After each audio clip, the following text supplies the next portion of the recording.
It is my extraordinary honor to be with you. So I don't need to tell you, the median age on the African continent is 19. By 2050, 1 in 4 people in the entire world will be on this very continent. 1 in 4. That, of course, means what happens on this continent impacts the entire world.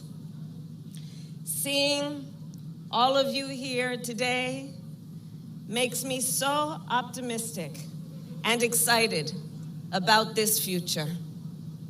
The energy, the dynamism, and the potential that each of you embody. And that is why I am here today. As President Joe Biden said at the U.S.-Africa Leaders Summit last December, we're all in on Africa.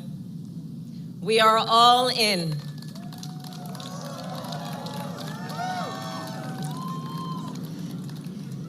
Because African nations play such a critical role on issues of global importance, issues that matter to the American people and to the world.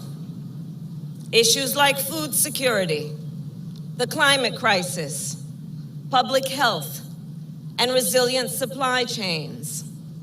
We are all in because African leadership is critical to global peace and security. And African nations are essential partners at the United Nations and in support of international rules and norms. We are all in because the fates of the American people and of America and the continent of Africa are interconnected and interdependent. We are all in because there are long-standing ties between our people. We have an intertwined history, some of which is painful, and some of which is prideful, and all of which we must acknowledge, teach, and never forget.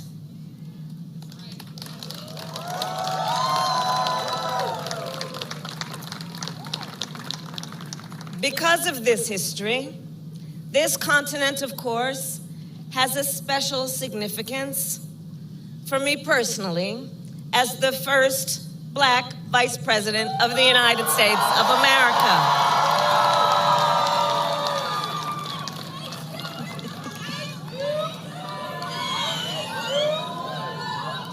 And this is a history, like many of us, that I learned as a young child. Stories, cultures, and traditions passed down from generations. In addition, this continent has a personal meaning for me because my grandfather and other members of my family worked in Zambia in the 1960s alongside a newly independent people. I was fortunate enough to visit them in Zambia as a young girl. The values that guided my relatives when they were there and the legacy of their efforts remain a source of pride for my entire family and continue to animate my work today. So then, what does it mean that the United States of America is all in? It means that the United States is committed to strengthen our partnerships across the continent of Africa.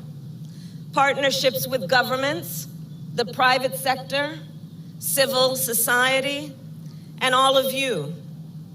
Partnerships based on openness, inclusiveness, candor, shared interests, and mutual benefits.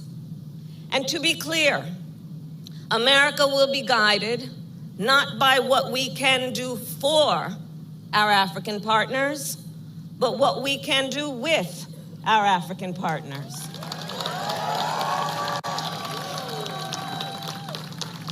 Together, we will address the challenges we face and the incredible opportunities ahead.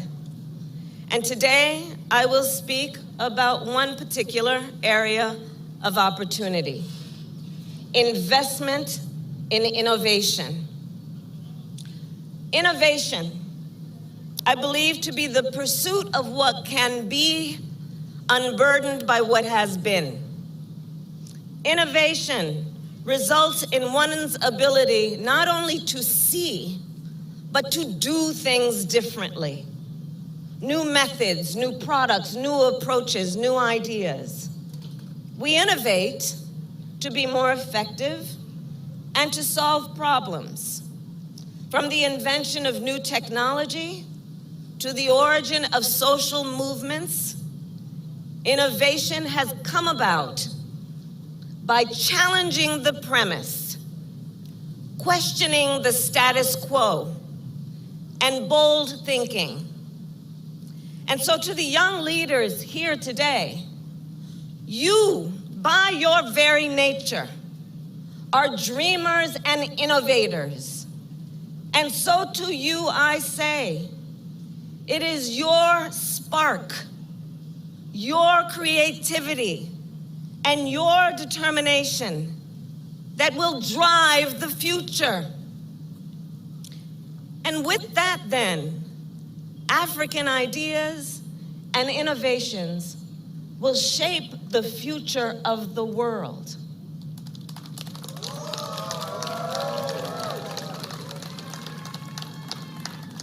And so we must invest in the African ingenuity and creativity, which will unlock incredible economic growth and opportunities, not only for the people of the 54 countries that make up this diverse continent, but for the American people and people around the world.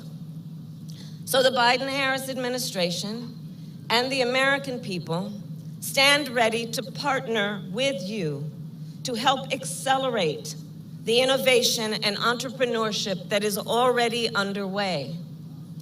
Let's look, for example, at what is happening across the continent in technology, science, agriculture, and clean energy, where innovation is solving local problems and global problems.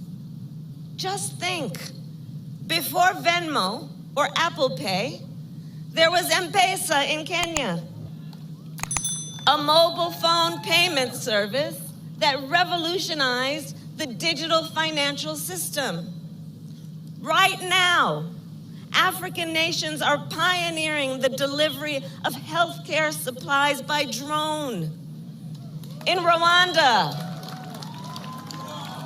this has reduced the delivery time for emergency blood supplies.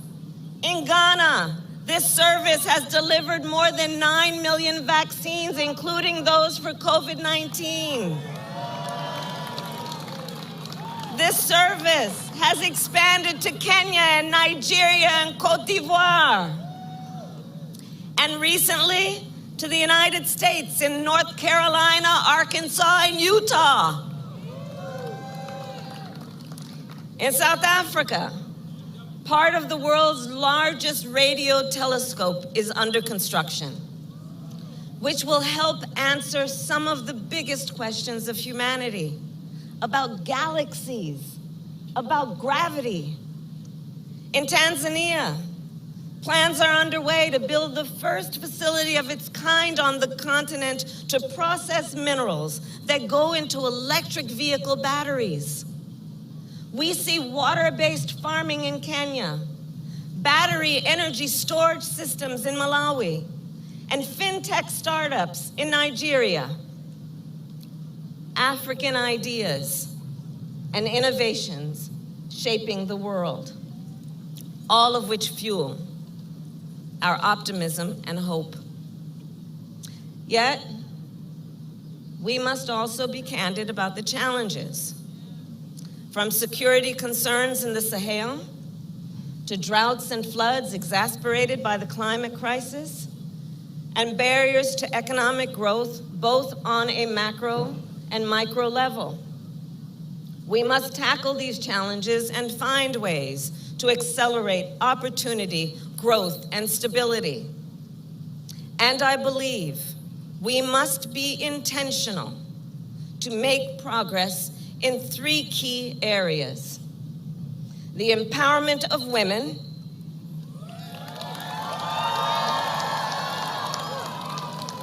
digital inclusion, and good governance and democracy, all of which are a focus of my visit to the continent and going forward, and all of which have the potential to create even more innovation that will unlock new jobs, new industries, and exponential growth. So let us agree, women around the world must be able to fully participate in economic, political, and social life.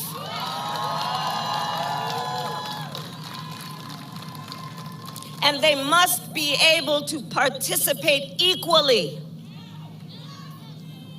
including in leadership roles. It is a key to maximizing global growth and opportunity. However, we see gender disparities around the world, including in the United States. Disparities we must all address. On the continent of Africa, we know women grow a majority of the food, yet they are less likely to own the land they farm. They represent a majority of frontline healthcare workers, but face disparities in health outcomes. Women are entrepreneurs, yet have limited access to capital and markets. They are peacemakers and bridge builders, yet continue to be underrepresented at the tables where decisions are being made. And there are many factors that impact a woman's ability to survive and thrive. One of those is economic empowerment. And when we lift up the economic status of a woman, let's be clear, we lift up the economic status of her children, her family, her community, the entire economy benefits. So know that the United States of America will work alongside our partners each and every day to close gender gaps here and around the world. And ultimately, our belief is that the empowerment of women is rooted in the concept of freedom. Not just freedom from violence or want, but freedom to create one's own future. A freedom we desire for all people. The second area where we must together make progress is in the digital economy. Whether you are a student relying on virtual courses, a farmer relying on an app for an early warning about extreme weather, or a small business owner looking to sell goods online, digital services are essential to 21st century economies. There are places on the continent of Africa that lead the world in digital solutions, yet other places on the continent that lag behind. Expanding access to the internet drives growth and creates opportunity for innovation. And once people are online, they have greater access then to education, greater access to information, and greater access to financial services, which is why the United States will double down on our effort to mobilize billions of dollars in public and private capital from the United States, the continent of Africa, and around the world in order to expand internet access for the benefit of all people here on the continent. To this end, the partnership between the public and private sectors is essential. Partnerships that combine the experience and expertise of the private sector with the reach and capacity that only governments can provide.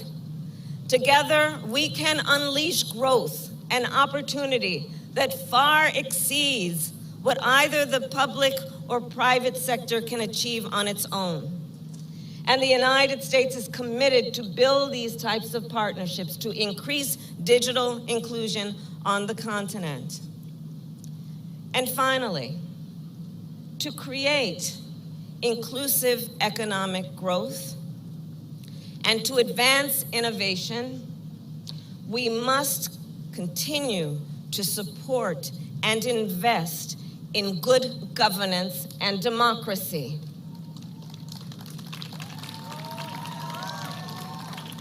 Good governance, well, it delivers predictability, stability, and rule of law, which is what businesses need to invest and what benefits all of society. And good governance is a key attribute of a good democracy.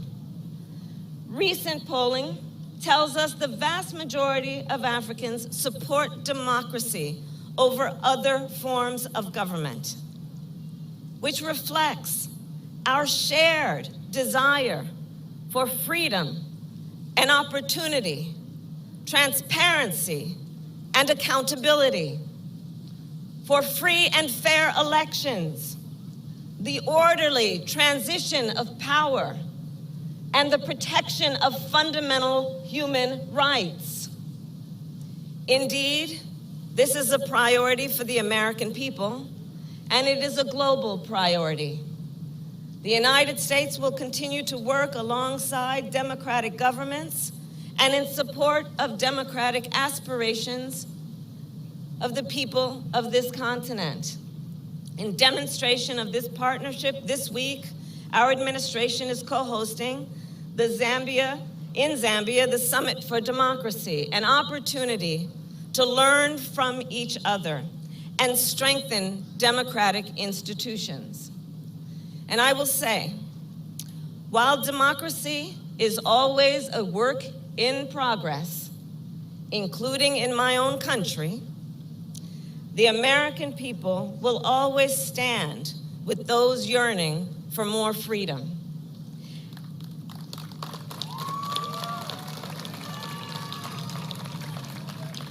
And let us be clear that innovation thrives in a democracy. New ideas thrive where freedoms thrive. Free thinking leads to problem solving. And so I believe, acting together with intention, we can make progress in these three areas: the empowerment of women, digital inclusion, and good governance and democracy. And just let us take a moment to imagine the future. A future where women are not just included, but also lead.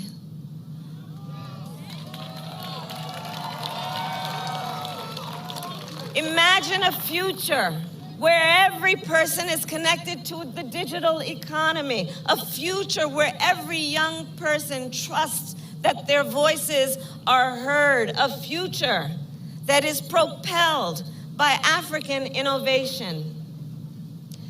So as we leave here today, let us consider then our shared future. Know the United States will remain a steadfast partner for progress. I am more optimistic than I have ever been about the future and the future of the continent of Africa, and by extension, the world. Not only because of the work we undertake in government, not only because of the investments in the private sector, I am optimistic about the future of the world because of you.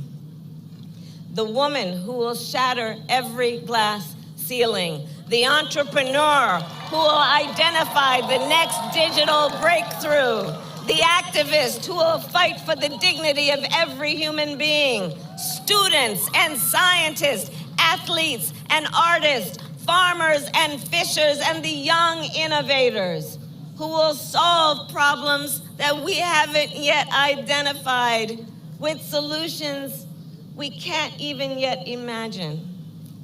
So all of this to say, you, and in particular the young leaders here, you have a role to play. And together we have a role to play.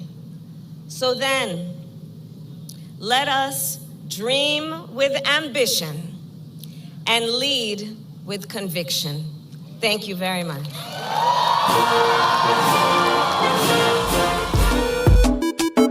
I'm a kingo, yes, I'm a kingo. I'm a kingo.